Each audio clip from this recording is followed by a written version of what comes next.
തൻ്റെ ഗ്രൂപ്പിൽപ്പെട്ട ആൾക്കാർ തന്നെ ജയിലിലേക്ക് നോമിനേറ്റ് ചെയ്തതിൽ ഹൃദയം തകർന്ന് പൊട്ടിക്കരയുകയാണ് നമ്മുടെ ജിസേൽ. കരഞ്ഞുകൊണ്ട് നേരെ വാഷ്റൂം ഏരിയയിലേക്ക് പോയി ബാത്റൂമിനകത്ത് കയറിയിരുന്ന് കരഞ്ഞു.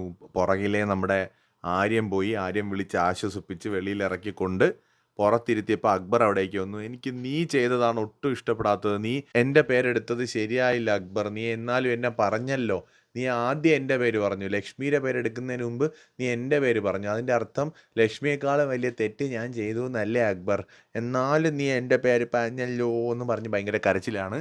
സോ ഇതിനകത്ത് വേറൊരു കേസുണ്ടേ. കാര്യം ജിസേൽ എന്ന് പറയുന്ന കണ്ടസ്റ്റൻറ്റ് മേ ബി കുറേ പ്രശ്നങ്ങളൊക്കെ അവിടെ ഉണ്ടാക്കിയിട്ടൊക്കെ ഉണ്ടെങ്കിലും കഴിഞ്ഞ ആഴ്ച അവരുടെ കയ്യിലൊരു പരിക്ക് പറ്റിയിട്ട് അത്യാവശ്യം നല്ല 6 7 8 സ്റ്റിച്ചൊക്കെ ഉണ്ട് കയ്യിൽ. അവരുടെ സ്ഥാനത്ത് വേറെ ആരാണെങ്കിലും അയ്യോ എനിക്ക് വയ്യേ എന്ന് പറഞ്ഞ് നടന്നേനെ. പക്ഷേ ജിസേൽ എല്ലാ കാര്യത്തിലും ആക്റ്റീവായിട്ട് നിൽക്കുന്നുണ്ട്. അവർക്ക് പെയിൻ ഇല്ലാതിരിക്കില്ലല്ലോ, അവരും മനുഷ്യനാണല്ലോ. അപ്പോൾ ജിസേൽ ഡ്യൂട്ടി ചെയ്തില്ല എന്ന് പറഞ്ഞിട്ട് ജിസേലിനെ ഈ ആഴ്ച നോമിനേറ്റ് ചെയ്തവർ ആരൊക്കെയാണെങ്കിലും അക്ബർ ഉൾപ്പെടെ എല്ലാവരും അത് ശരിയായില്ല ആ റീസൺസ് ഒന്നും. കാരണം അവിടെ ജിസേലിന് ആക്ച്വലി ഒരു വീക്ക് അവർ ഒരു കൺസിഡറേഷൻ കൊടുക്കണം, മിനിമം ഒരു വീക്ക്. കയ്യിൽ ഇത്രയും സ്റ്റിച്ചൊക്കെ പറ്റിയിട്ട് അവരവിടെ നടക്കുകയല്ലേ, അതൊരു ചെറിയ കാര്യമല്ല, അവരുടെ മിസ്റ്റേക്ക് കൊണ്ട് പറ്റിയതാണ് ഒക്കെയാണ്. അപ്പം അവരുടെ ആ ഒരു പരിക്ക് പറ്റിയ സ്ഥിതിക്ക് ഒരു പരിഗണന കൊടുക്കാം. ഇനിയിപ്പോൾ ജയിലിലോട്ടും കൂടെ അവരെ വിടുക എന്ന് പറയുമ്പോൾ അത് പറഞ്ഞ പോലെ കുറച്ച് അൺഫെയർ ആണ്. ആവശ്യമുള്ള സമയത്ത് അവരാരും ജയിലിൽ നോമിനേറ്റ് ചെയ്തില്ല, അവർക്കൊരു പരിക്ക് പറ്റിയിരിക്കുന്ന സമയത്ത് നോമിനേറ്റ് ചെയ്യുകയും ചെയ്തു. എന്തായാലും കൊള്ളാം.